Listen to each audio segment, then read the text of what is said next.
we can. And I will tell you right off the bat, a lot of what we're going to talk about will probably run, your cup will get full quite quickly.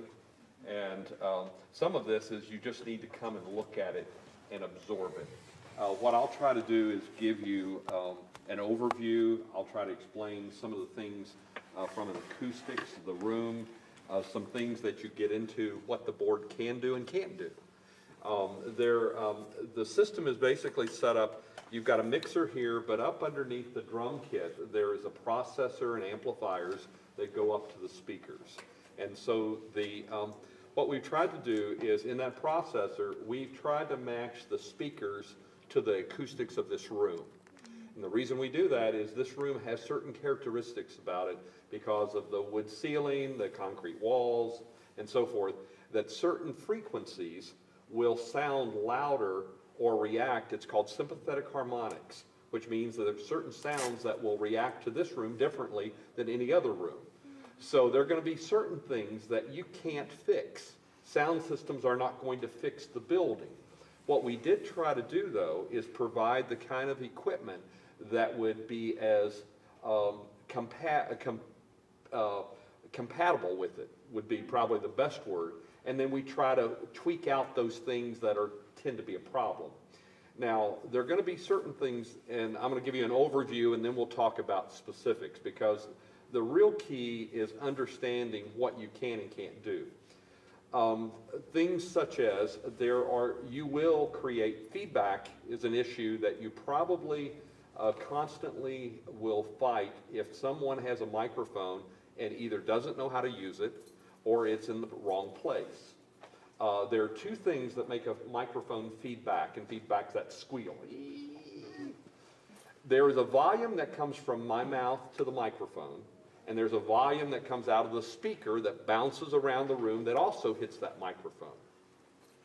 Feedback is very simply this: when the volume from here to here is exceeded by the volume out here that hits there, you'll get feedback. So in other words, someone comes up and they talk like this, and they're very quiet, and they're very shy, and they pull the microphone way, way away like this. And you start to turn them up, and they get quieter because they don't want to hear themselves. And so what happens is the level from here to here is going down, but the level that you're trying to create in the room is going up. And when you go cross that threshold, you'll start to hear it go, and then it builds, because now that sound starts to amplify itself. Okay? So turning up a microphone beyond the level of where it can be functional won't work. So if you don't get anything out of what we do today, there are some things you can't fix. I'm a fixer. You know, my kids tell me, Dad, you need to just listen, not try to fix things. I'm a fixer. You cannot be a fixer back here. There are certain things you can't fix. So understand, and the best thing to do is understand those limitations, because as soon as you start driving a level up and trying to do something you can't do, that's when you'll get the feedback, and that's when you'll get everyone turning around and looking at you. So I'm going to tell you, you much would prefer someone to say, I couldn't hear them, than to say, what happened? Okay? So, in this room, because if I increase and I stop, you can hear a little of the echo around the room. Check! Check! So if I drive my volume up, it echoes, and again, that also is picked up by microphones.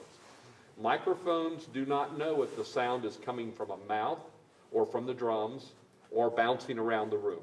So one of the first lessons in doing audio is understanding what you can and can't do. And so part of your job is reminding people that they have to speak out. A microphone is a funnel, not a vacuum. Okay? Now I'm going to say that again because that's really important. A microphone is a funnel. In other words, it's got to be properly placed to pick up sound. It's not sucking the sound out of somebody's face. Okay? So again, if you have someone that is up at the pulpit and does not get close enough to the microphone, the mic is not going to suck the sound out of them. It's going to be your responsibility as an operator, either before or after services, to remind them you need to speak out. And part of it is an education. You, back here, you're trying to train people to use the equipment properly. So sometimes you have to go up to someone and say, next time, speak a little louder and I'll be able to do more with it.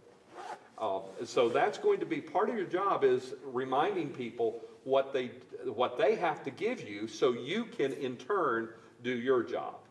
Now, the second part of your job is being able to listen.